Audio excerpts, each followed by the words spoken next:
It's time for this week's episode of Brandon Sports Talk, featuring in-depth interviews from those who are trending in the world of athletics. And now, here's the host of Brandon Sports Talk, Brandon Pate. Welcome back to Brandon Sports Talk. In today's episode, I had the privilege to interview the former UNC Tar Heel player, along with New Orleans Saints player Landon Turner. How are you doing today, Landon? I'm good, Brandon. How you doing, man? Appreciate you having me. I'm doing good. Can you talk about how you got started playing football? Sure. I've always played. I played football since I could. Well, not organized football, but I've been around football and played football since I could walk. I used to. Apparently, the story goes. My mom tells me, of course, so grain of salt. But apparently, as soon as I could walk or run, I was trying to tackle her, and I was pretty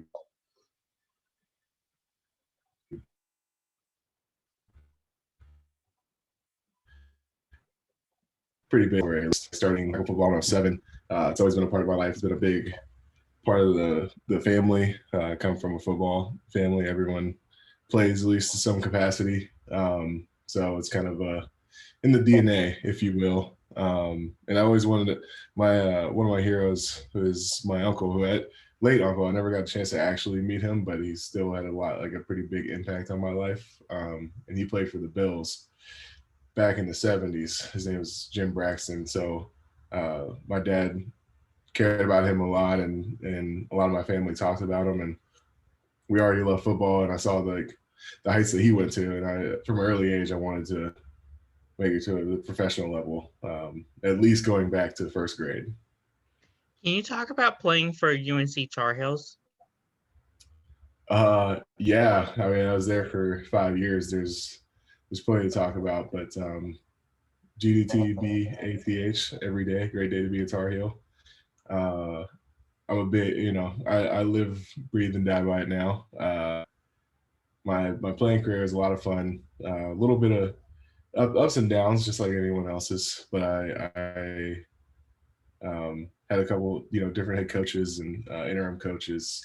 But the greatest group of guys, I keep in touch with quite a few of them, and those I don't. Anytime I see them, we kind of pick up where we left off, and I had a lot of fun with it. We had some good years. We had the last year was a lot of fun. Yeah. I mean, I'm experienced there, and it was a great time. I wouldn't trade it for anything. What are some of your accomplishments at Carolina? Because I remember meeting you at Carolina. I played about 40, started about 40 games. I was all ACC my senior year. I was all ACC. I was the AP All-American. I won the Jim Parker Award, which is an offensive lineman award. Those are just some of the accolades. I don't know if there's really any more. I'm sure there were some. Those are the memorable ones, I guess. I'm sure there's maybe a couple more from junior year and redshirt junior year, but those are the things that stand out. Can you talk about playing with Marquise Williams? Yeah, I can. Him and I were roommates when we both enrolled early. And he was really, really obnoxious. He drove me absolutely insane. But you fast forward 4 years and 4 or 5 years, and he was a great teammate and a great friend. And I really saw him grow in maturity from just pissing me off. And I said, I didn't there was never any hatred or anything like that. I've talked to him about this before, but he did. He was obnoxious and self-centered, and I saw him grow into a real true leader over the 4 or 5 years, and be outspoken and care about the team more than himself. And yeah, so he was always good, but he became great as a teammate and a leader over the years. And he's obviously helped that he was was pretty good. It was nice that he could move about. So he made us look good a couple of times and helped get us out of some situations. So that was a good part about playing with him. And, having an athletic quarterback like that is nice as an offensive lineman. When it came to the recruiting side, did you only have an offer from Carolina, or were there some other offers? I had some other offers. Like, I don't remember exactly how many at this point. It wasn't like astronomical in any sense, but more than others, I think. And it's not lost on me. That was a blessing. The main other schools that I looked at going to was the University of Florida, Virginia Tech, West Virginia, which is where my dad and my uncle played. So there was a lot of strong family ties there. And there was one more in the mix, but I don't know. It's years ago now, so I don't remember as well. But UNC was not my first choice. Like, when my stepdad at the time, it was definitely a basketball school, and this was like midway through Butch Davis's rise. I remember when I was 16, I had like a letter from UNC, and my stepdad's like, "Hey, we should check it out," because he did some research. He's like, "Let's check UNC out." And my first reaction was laughter. Like, I just laughed in his face, and then I said, like, "Oh, you're serious?" And, so we went down there though, and Chapel Hill was just this fantastic place. Keenan walked around and I was like, you know what? I should think about this. And I looked into the school and saw how good the school was. And then I guess we got recruited. I had one of the best recruiters, Sam Pittman. He's the head coach at Arkansas now, but most genuine, like, hilarious, down to earth guy. Got to know some of the guys that hosted me on my recruiting trip, the Hurst brothers, James and Nelson. They became my best friends, and I lived with them throughout college, and we kind of hit it off kind of immediately, and we've been in each other's weddings now, and James is still playing, so he's been hopping around the country, but I only live like 30 minutes away from Nelson Hurst, so I get to hang out with him still. So yeah, that was like, there were some deep ties really quickly, I would say. Can you talk about your process into the NFL? I know that you were an undrafted free agent and you signed with the New Orleans Saints. Yeah. Where should I start, I guess? I stayed an extra year, stayed a fifth year. I trained in San Diego for the combine, went to the combine, which was going okay. I pulled my hamstring on the 30-yard line of the 40-yard dash, which was less than ideal, and it wasn't able to do any drills. So it's speculation, but I imagine that it had something to do with the undrafted status. I felt pretty confident. I played pretty well that year, but I was always heavy, and they didn't really like how heavy I was, and they always attributed that to me being slow, which I'm not fast, but I wasn't slow either. But yeah, I got undrafted. The Saints called me about 5 minutes after the draft, and I mean, of course I said yes. What am I gonna do? Say no? And then hopped on the team, hopped on a flight to New Orleans, and started grinding. Went through OTAs, training camp. Was fortunate enough to make the team my first year. That made the roster cut. Played in a couple games, didn't start any, and I played in just jumbo tight end roles for the season. And then the next year, unfortunately, I got cut and I was on the practice squad for the Saints the rest of the year, and then hopped around from there. So that was more of a broad overview, not like transitioning out. It's a little different going from NFL to college. The playbook was more intensive, less streamlined, I guess is a way to put it. So there's a lot of like mental preparation just to get up to speed on NFL playbooks, and then steeling myself and just being ready to fight for my job every day. How was it like being the guard beside Drew Brees? I didn't play as the most reps with him, but it was awesome. Drew's a great leader. Really, really down to earth guy, especially for how, famous he is. I didn't actually ever I practiced with Drew, and I shared a huddle with Drew. Yeah, but I've only played jump ball. I never lined up and guard in an actual game with Drew. But nonetheless, all the same, he still sent when he broke the record. He sent out gratitude signed footballs, I guess, for lack of a better way to put it. He included me in that. And I do remember it was my second week in New Orleans, and he had some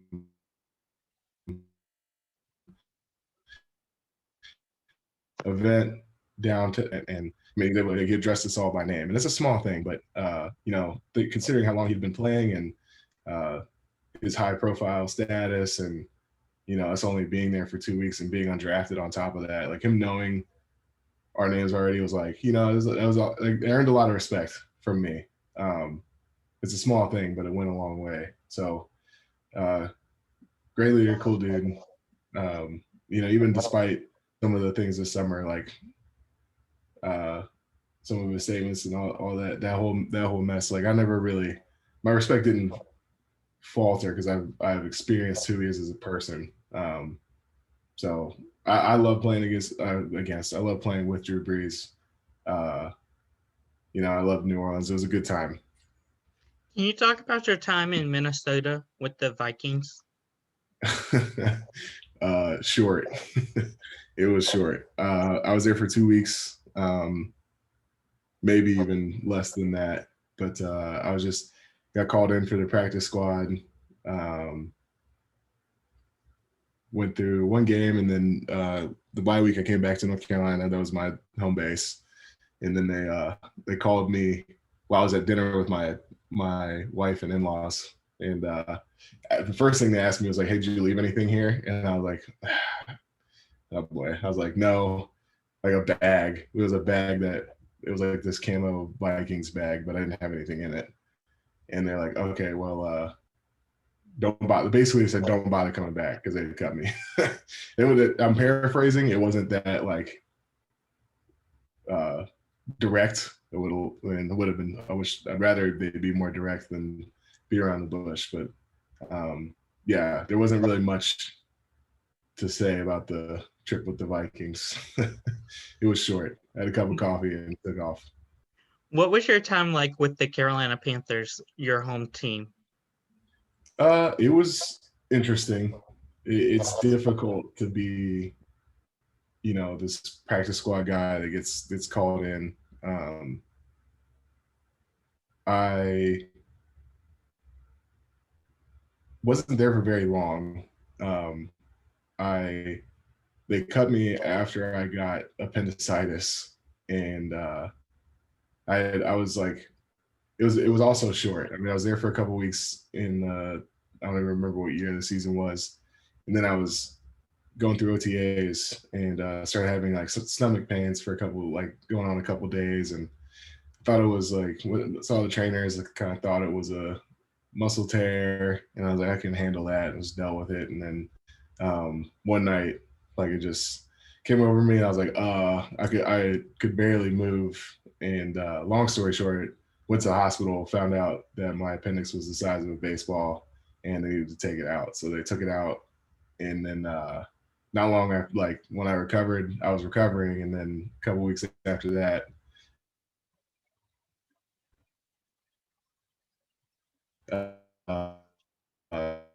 surgery body, so they just cut me. So there wasn't much of an experience with the Panthers either, honestly. How was it like practicing with Cam Newton? I didn't speak to him much, but it's cool. He's also, he's not as down to earth maybe as Drew, but he's he has a persona, but he was very chill in the locker room, right? I think anyone listening or watching knows that Cam Newton has a persona, but at least in my experiences with him, super respectful dude. I thought he was relatively reserved based on what I kind of expected to see from him, and he works really hard. So that's kind of the highlights of working with Cam Newton. What was your time like with the Seahawks? Also short, but it was a fun ride while it lasted. I was there for 2 weeks last season in the preseason. I came in like midway through.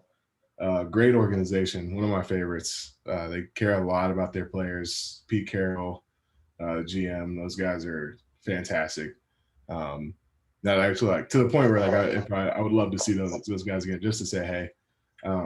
They're very straightforward. Even through the cut, it was the least angry I was at getting cut, honestly, because they're just the most straightforward and fair people about it. The facility was great. Seattle was awesome, and it was just like really, it's a very player-driven organization, which was cool. So it was short, but I did enjoy it. Got to play one last game, which I'm very thankful for. I wish I could have snagged the helmet, but I didn't. So that was the Seahawks experience. What was it like practicing with Russell Wilson? That was fun. I wasn't there long enough to give you probably a really good summation of it, but Russell's like a very stand-up guy. I mean, most everyone is. I keep saying that, but this isn't. Everything I say here isn't like podcast talk or like public talk. This is my genuine experience. For example, he doesn't. None of these guys really see themselves as like, maybe Cam a little bit, but like none of them sees themselves as better than other people. At least when I was talking to them, I was like, I hopped in the hot tub and Russell was there. Like, obviously I know who Russell Wilson is. I know like generally about his life and all that, just because of his fame. But when you talk to him, he's just a normal guy who's happens to be pretty like freakishly athletic and really good at football. But having a conversation with him, it's not like this pretentious dude that kind of just wants to inflate himself and bask in his glory. It was just like we're having a normal conversation about family and talking back. I told him I played at UNC, so we talked about the triangle because he used to play at NC State a little bit, and talked about Raleigh and stuff like that. So really cool. And like playing football is like the playing part's always the same. I mean,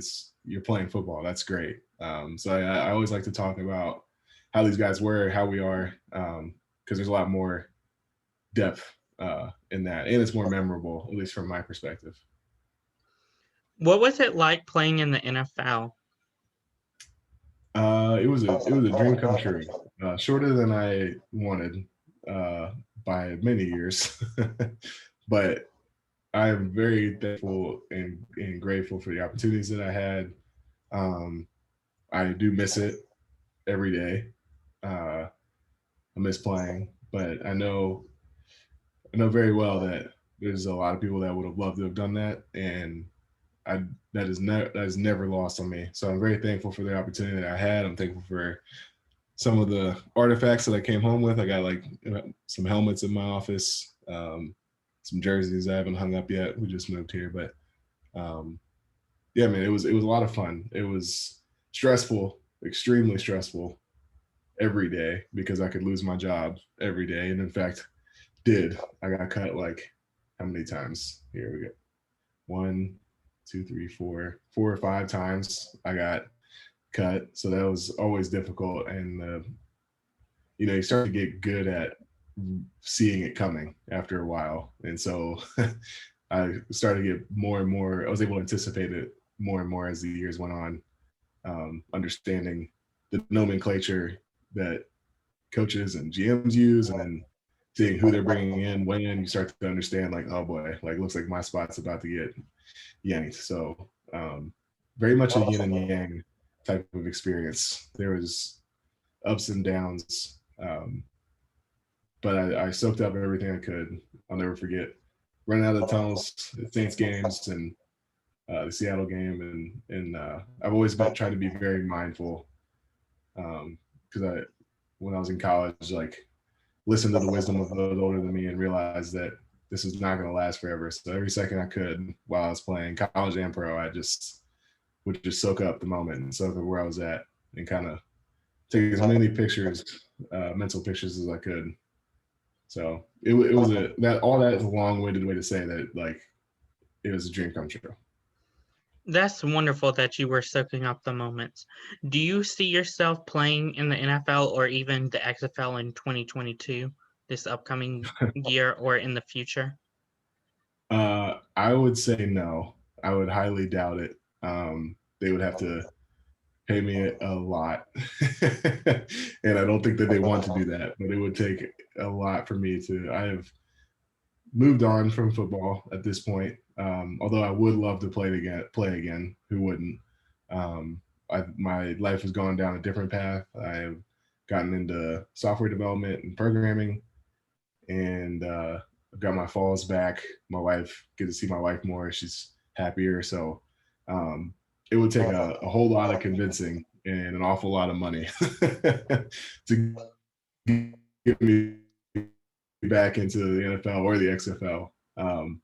I'm not getting any younger, and honestly, by 2022, I'll be almost 30, and so that's not old, but that is old by football standards, and I take a lot of training, so probably not is the short answer.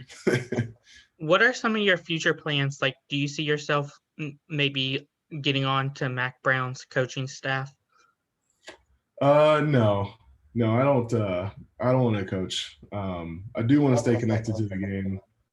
I am starting to train kind of high school kids in the area on playing offensive line, and that's my way of staying connected and continuing to like do football things because I love football. It's my first passion, but it also isn't my life. And I was blessed and I got to live a long life in football, but there's other things, and I'm more interested in seeing what else I can do with my life at this point. So won't be coaching, maybe helping out in high school, maybe some small time stuff, but it's got to be it's more keeping a foot in than it is staying in football, if that makes any sense. That's wonderful that you're helping out young athletes. What advice would you give upcoming college football players and even people that are trying to make it into the NFL? Well, my first advice would be not even related to football, taking some time to, or at least taking some time, yes, but also like making a point to step out of the football bubble and first admit that you are in a football bubble. There's life outside of it, and there's things to do outside of it. It does not mean you have to give up your passions and your pursuit for the most elite level, professional level. But especially college players, I would advise to take some time to like go have coffee with people while you don't need anything and just talk about like other things, like get your mind out of football a little bit. Not completely out. Keep chasing the dream by all means. I'm not saying don't chase your dreams, but think through. You're a lot more than just a football player. There's a lot more to you. There's a lot more. There are some things there are other passions that are left undiscovered. I promise you. So, and a good way to do that is go ask people what they do with their lives. And the best place to do that is when you don't have there's no skin in the game. You got no. If you talk to people and go talk to them about themselves, they'll talk to you for a while. And you should take advantage of that to get to know them and to learn more about what makes you tick and what you want to do. Because football does and will end for everyone. Even coaching, it's not the same. So that's my advice. And as far as like moving into football advice, it's nothing that you don't know already. Eliminate the variables and control what you can control, So what I mean by that is, take extra reps at practice. Don't waste a practice. Like, be on top of your mental game, learn the playbook, just remove everything that you can out of the equation of like, can this person play for us. So know what you're doing on the field. Take care of your body. All cliche things, but they're real, you know. That's why I say you know this stuff already. You just need to double down on it and commit. That's wonderful advice. Where can my listeners find you at on social media? You can follow me on Instagram at Landon Lewis, Lewis, Landon _Lewis, Lewis _Turner. And on Twitter at EL_TEE_78. I'm a little slow on my social game right now, but I'm getting a dog tomorrow, so there'll be some puppy pictures incoming if you're interested. Thank you again, Landon, for your interview, and best of luck with your future. Yeah, man, appreciate it. Thanks for having me. Good luck with the podcast. I'm excited for you. Thank you. You can find Brandon Sports Talk on Facebook at Brandon Sports Talk, Instagram at Brandon Sports Talk, Twitter at Talk_Brandon, and you can find me on YouTube at Brandon Sports Talk. Don't forget to like, comment, and subscribe. Thank you again, Landon, for your interview, and best of luck. You've been watching Brandon Sports Talk. Please feel free to like, share, and subscribe to Brandon Sports Talk on social media and on YouTube.